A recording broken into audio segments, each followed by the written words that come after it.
Today on Investigate TV Plus, across America, a crushing heat. I can handle 100, but the moment it hits 110, I'm dying a little bit. Record high temperatures force people to change the way they live. These heat waves don't play, and you want to make sure that you make the certain modifications that you need for your body. We uncover how extreme heat can damage your health even when you think you can handle it. Our whole region has temperatures that we have been experiencing for centuries. It's going to require a shift in virtually everything. Plus, we explore solutions that could help keep cities cooler. Then, sports betting is exploding with the ease of online apps. But behind the fun can live a frightening addiction. If you're a pathological gambler, you no longer control the gambling, it's controlling you. We break down the steps that you can take to keep gambling from getting out of hand. And childhood passion meets purposeful innovation. I have a bunch of Lego that I grew up with. I can bring it in, kids can build whatever they want. How one man reused his timeless toys to help inspire smiles in the hospital. Just being able to have this has been a really good escape and distraction. In-depth stories that inform and inspire. You're watching Investigate TV Plus. A majority of Americans deal with it every year, and experts say the threat of extreme heat is only getting worse. I'm Tisha Powell. And I'm Lee Zurich. Heat is the deadliest natural hazard, and according to the National Weather Service, it kills more people each year than tornadoes and hurricanes combined. The summer of 2025 saw a number of extreme heat-related events and above-average temperatures across most of the lower 48. As experts say, unusually hot temperatures are expected to become more common in parts of the U.S., we've uncovered how prolonged exposure can put both your short-term and long-term health at risk. Here's an in-depth look at how the issue is made worse in city centers, plus the solutions to help combat the impacts. You always forget how hot it is until the summer comes, and then you're like, oh, I gotta deal with this again. In Phoenix, Arizona, Jordan Darby rides the bus to and from work. She says she can feel a difference when temperatures start to rise. I know when I get into work, I'm a little cranky just because, I've been out in the sun for about an hour. The sunshine and warmer temperatures can quickly take a toll, even in a city where people are used to triple digits. I can handle 100, but the moment it hits 110, I'm dying a little bit. Across the country in Atlanta, firefighters say during extreme heat, they make sure to stay hydrated and modify their diets to eat lighter meals, knowing how fast heat can make you sick. It's not a one-size-fits-all approach because these heat waves don't play, and you want to make sure that you make the certain modifications that you need for your body. The EPA explains extreme heat is when temperatures are substantially hotter or more humid than average for a location on a certain date. And when unusually hot days persist, it's known as an extreme heat event or a heat wave. The heat waves are undefeated, okay? Scientists warn they're occurring more often in major U.S. cities. According to the federal government's 5th National Climate Assessment released in 2023, the average number of heat waves has doubled since the 1980s, and the length of the heat wave season has increased from about 40 days to 70 days. The threat isn't just in the South or Southwest. The assessment also reports since 2018, several major heat waves have affected the U.S., including a record-shattering event in the Pacific Northwest. In June 2021, temperatures reached 110 degrees Fahrenheit in Washington state and 116 degrees in Oregon. More than 100 people died and thousands more were hospitalized. In Oregon, right, the Pacific Northwest classically was thought of as a rainy place that's temperate and pretty cool. The number of days in the summer that it's above 90 degrees or weeks that it stays like that is already different in the past few decades. With the risk of extreme heat rising across much of the U.S., Dr. Ann Toledo with Kaiser Permanente Northwest says it's important to know how quickly heat can affect your body. As someone gets more and more sick from being hot, then you start to see things like headache, being a lot more irritable, feeling nauseous, having stomach symptoms. She explains extreme heat can dehydrate you and cause heat-related illnesses, meaning your body can't properly cool itself, a condition that can be fatal. When a person is confused, seems out of it, unusually lethargic, that's a sign that the heat is basically toxic to the body and someone's at risk of organ failure. But it's not just the immediate dangers of overheating. Experts say there are potential long-term health impacts.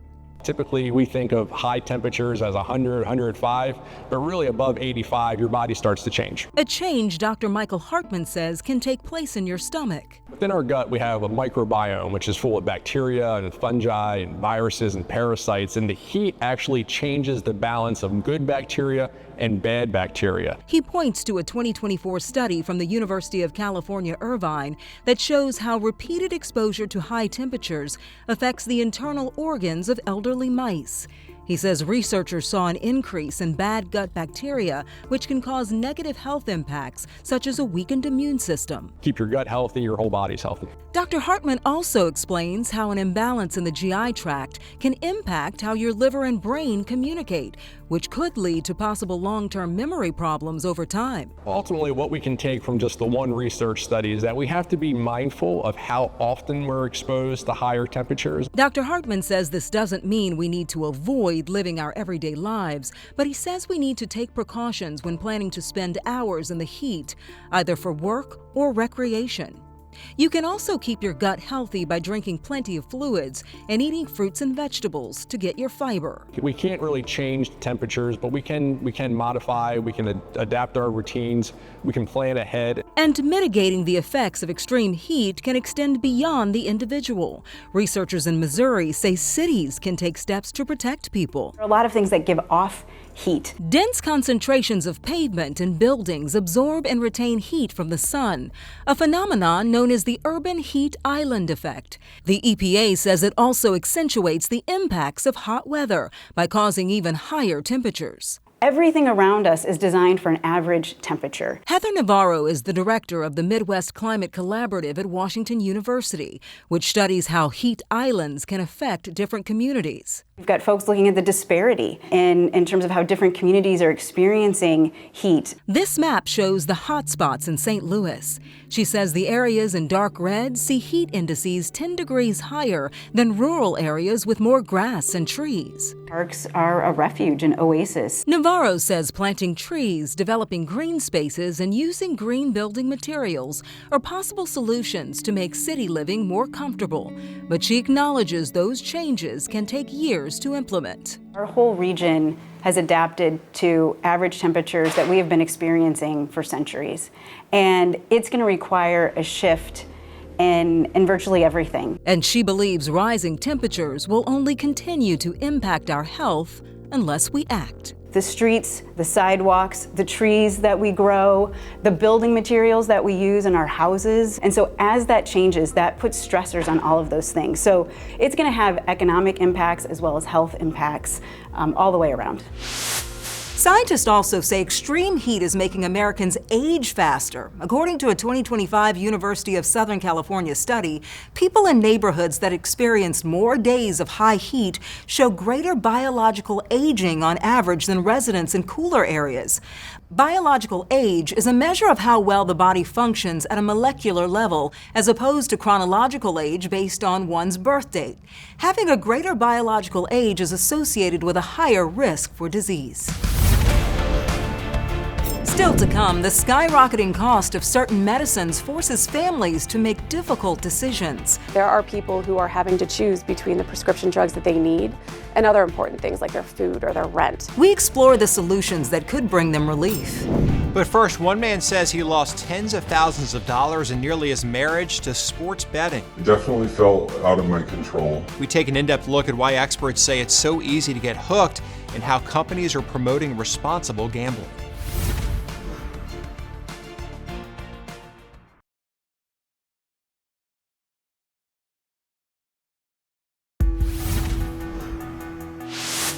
Sports betting is on the rise across the country as more than 24 states now allow online gambling. According to a NerdWallet survey, 1 in 5 Americans says they bet on sports in the last year, and the average gambler spent several $1,000s. But experts say those wagers can quickly get out of hand and tip over into addiction. We explore how much sports betting costs Americans and the steps you can take to stop gambling from becoming a problem. It definitely felt out of my control. This longtime Arizona sports bettor asked to have his identity disguised, but he doesn't want to hide what he went through betting on games every week for more than 5 years, losing tens of thousands of dollars. I didn't feel like I needed the help. I didn't feel like I had an issue. And it took my marriage being on the line to really open my eyes to the need that I had to correct things in my life. He says with all the ads and apps out there, it has become way too easy to place a bet. The amount of marketing and advertising that they do is overwhelming. NerdWallet took a closer look at the explosion in sports betting. Respondents to its survey say they've spent an average of $3,284 on gambling in a 12-month time period. Elizabeth Iola, a personal finance writer at NerdWallet, says the survey also found 65% of participants say they are doing this to make extra money. A lot of people said they love gambling. Iola says if that's the case, it's something you should be budgeting for, so you have a set amount to spend. We suggest the 50-30-20 budget, which is that 50% of your income goes to needs, 30% to wants, and then 20% to debt and savings. So ideally, the gambling money should come out of that 30% bucket, which is your wants spending. Before you decide to gamble, Iola says there are 3 things to really consider. First, be aware of your financial snapshot. That's your income, expenses, assets, and debt, so you know your true financial health. Second, set a strict budget. And third, remind yourself of your financial goals. While when you win, you may earn extra money, people should remember that there are other ways to bring in extra income. So one of those is considering a side hustle. Addiction specialist Rick Zier says most people won't develop a gambling addiction, but for some, the accessibility of sports betting apps can be an issue. The problem is that if you're a pathological gambler, you no longer control the gambling, it's controlling you. And so while you might put those safeguards in place, you can also, take them out of place. And you can continue to gamble in many other ways. DraftKings Chief Responsible Gaming Officer Lori Kalani says the gambling company is making efforts for people to game more responsibly. I would just analogize that when you get in a car, you don't think you're going to have a car accident, but it's worth the effort of putting that seatbelt on. Kalani said the app also lets users set budgets, time limits, and time reminders while gaming. I hear people say, oh, I don't have a problem gambling, so therefore I don't need to use your responsible gaming tools. And it's actually quite the opposite. The responsible gaming tools are there to just give people the levers and the controls and the setup to keep it responsible. The addiction takes hold. For the former sports betting addict we talked to in Arizona, he's not speaking out to tell people to stop gambling. He just wants to warn others how easy it is to get hooked and that there is help available if your betting gets out of control. Be honest with yourself. Recognize what you're doing to yourself and those around you. NerdWallet notes in its survey nearly 3 out of 10 sports bettors say they plan to increase the amount they bet in 2025 compared to 24. And more than 1 in 5 says their significant other doesn't know how much they spend gambling. If you're concerned that you or a loved one potentially has an addiction, the National Problem Gambling Helpline offers free and confidential help. You can call, text, or start a chat online. Still ahead, bigger bills at the pharmacy. Unfortunately, I have a lot of stories from people who have reached out to me because they've been struggling to afford their prescription drugs. We'll explain how companies have changed the way they price prescriptions and the laws in place to help cap the cost. Then later, using colorful bricks to encourage creativity. The kids will often top me, what if the penguin had a hat? We check out the program helping young patients during the toughest moments of their lives.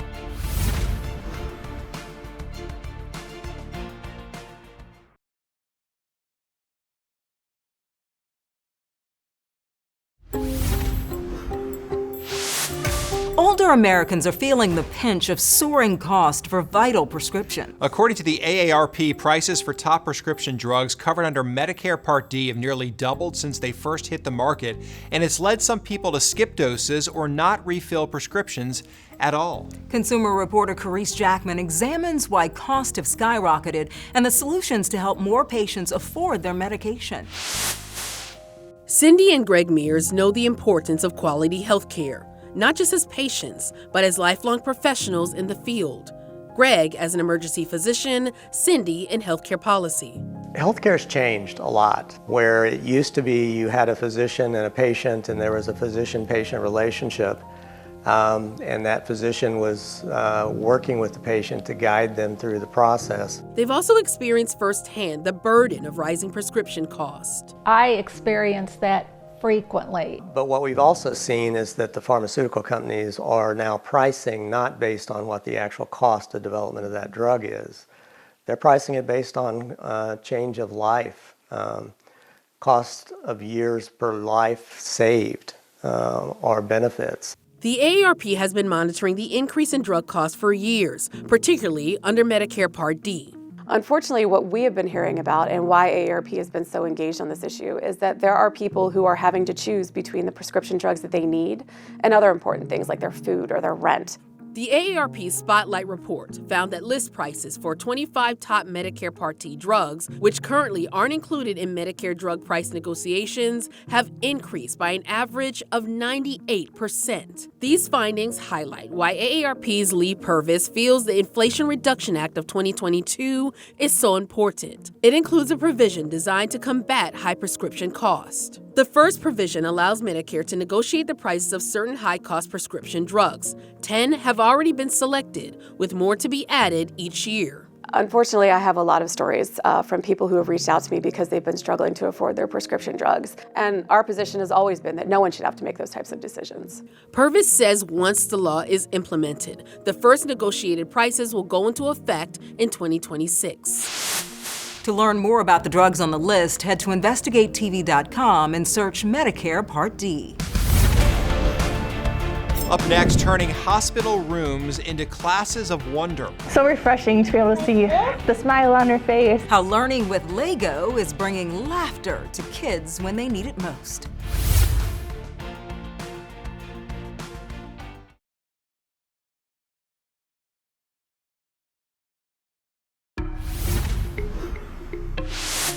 Hospitals can be an intimidating place for adults and even more so for children. Between the doctor visits and treatments, it can be hard for kids to just be kids. But one Michigan man is on a mission to brighten their stays, one brick at a time. Reporter Chet Davis explains how sharing a passion for Lego is not only making patients smile, but helping them learn. Lego. All sorts of parts. All right. Let's make a nice little pile for you. A colorful collection of endless creation. The best. This one right here.